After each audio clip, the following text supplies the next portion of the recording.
I'm in the hills just outside of Nice in the French Riviera, learning about some of the region's amazing produce, which is inspiring me to cook some special dishes of my own. Later, I meet a smoking hot Michelin-starred chef and create a cheese and onion delight. Vence is a beautiful hilltop town just behind Nice. Its narrow streets and square are full of charm, and the aroma of fresh flowers just fills the air. Recently, it's also developed a reputation for being a centre of gastronomic excellence, drawing many a celebrated chef to its town's restaurants. Christophe Dufau is one of those magnificent chefs, and Michelin-starred at that. He describes himself as a locavore chef, meaning that he eats only locally produced food.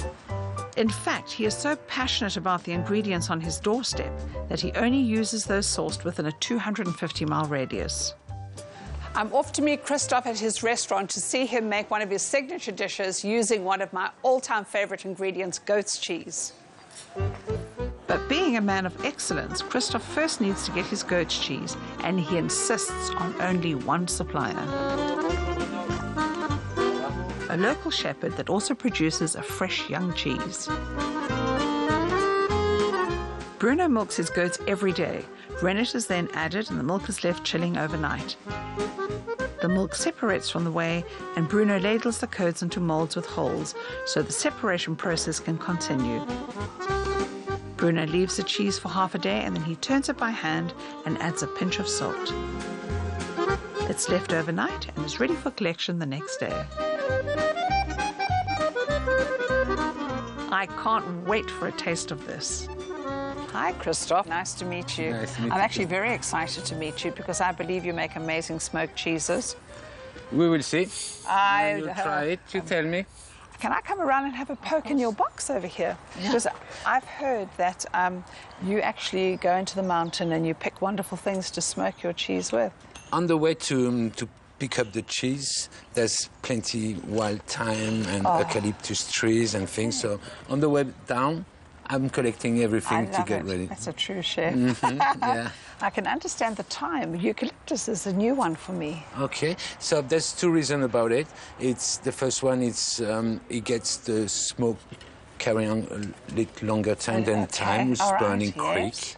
And the second, it's the flavor of the eucalyptus is very nice, and the smoke is very soft, subtle, and mild. Okay. Soft and mild. Yeah. This thyme really excites me because nice. You know, this is a 3-year-old thyme. To the height, big, to the height it like takes that. time, you know, so don't bother Excuse to the have pun, it takes time It to takes grow this time. to grow the time, yeah. Well, isn't it time now for you to show me what you do in your smoker? Christophe puts the cheese in the large smoking area and then puts hay, some bark from a eucalyptus tree and some thyme in the fire compartment and then lights. When there's plenty of smoke, all the vents are closed. How long are you going to do this for? So it's going to stay here for half an hour. Half an hour? And it's quite quick. You know, when you smoke salmon, it's 6 to 32 hours. And it's long and slow, cold smoke almost, it is, yes? What made you think of this combination of eucalyptus and thyme? It's because I've been spending so many years in my life in Denmark. Okay. I used to smoke a lot of fish and meat and things. And when I came back to France, one of my friends told me, you have to find smoked specialties. And I was, you know, thinking, it took me years. And then suddenly I thought about, because I wanted to make something smoked, but which, when you have it, you think about Provence and not Denmark. So I needed to find a solution that way. So when I got the idea about smoking fresh cheese, so I'm thinking, what kind of wood should I try? I tried many types, and then I went to this one. This is the perfection. This is really starting to smoke beautifully now. The fire has to be off, otherwise it's not smoking, and the temperature goes too high. It mustn't go more than 250 Fahrenheit. Otherwise it's going to melt the cheese, yeah? Exactly. It's going to melt the cheese. It's been in the smoker for about half an hour, so the cheese should be done. Shall I try to check it? You ready? Oh, my goodness, just look at that. It looks like a big meringue. It does, yeah. It puffs a little bit, but not much. Are we going to eat it just like that? No, I'm going to make it finished, you know. Michelin star for me. Yeah. I'm going to have it. Christophe now brushes the cheese with beechwood ash. Although he assures me it doesn't flavour the cheese, I'm a little bit sceptical. Will I get a black mouth? And I get to say, you've been to Christophe for lunch, are you sure? Yeah, no, you don't.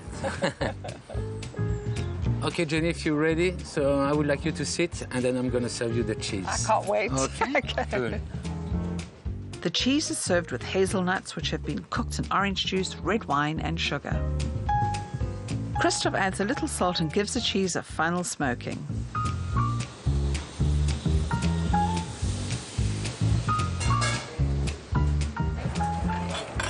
Oh, my goodness gracious.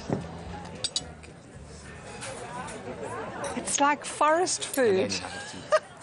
I see you've done a second smoking. Yes, exactly. We do it because when we smoke it in the morning, they get a little pour in smoke during the day, so it gives it a little... an extra bit of a lift. Yeah. Fantastic. Visually, it's absolutely exquisite. Okay, I'm going to serve it to you just right now.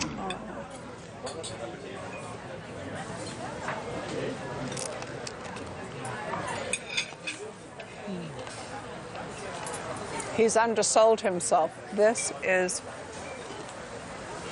glorious. What's amazing for me that the goat's cheese hasn't been interrupted.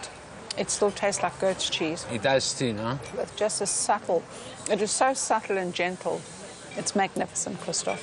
Thank you. This is just so amazing. I feel so inspired to cook one of my favorite ingredients, goat's cheese. I know exactly what I'm going to make with it.